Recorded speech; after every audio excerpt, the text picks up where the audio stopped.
क्रांती news, आवाज सर्वसामान्यांचा।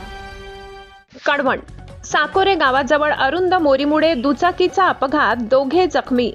आज दिनांक 18 फेब्रुवारी रोजी दुपारी 12:30 ते 1 दरम्यान कळवण नाशिक मार्गावरील साकोरे गावाजवळ अरुंद मोरीचा अंदाज न आल्याने भरधाव वेगाने जाणारी दुचाकी खोल खड्ड्यात जाऊन पडल्याची घटना साकोरे गावाजवळ घडली।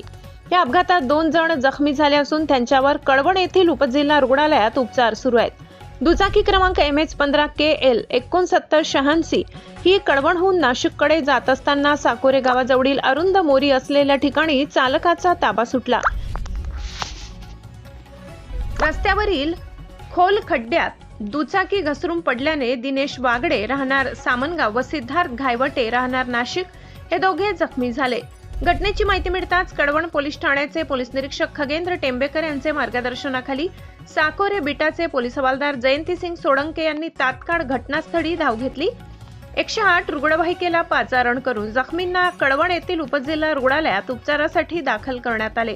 दरम्यान स्थानिक नागरिकांनी संबंधित मोरीजवळ वारंवार अपघात होत असल्याचे सांगितले।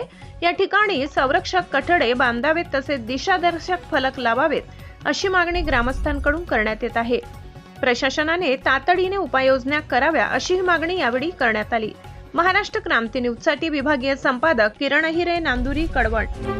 अशाच नवनवीन बातम्या पाहण्यासाठी आमच्या महाराष्ट्र क्रांती न्यूज या YouTube चॅनलला लाईक करा, सबस्क्राईब करा आणि बेल आयकॉनला प्रेस करा।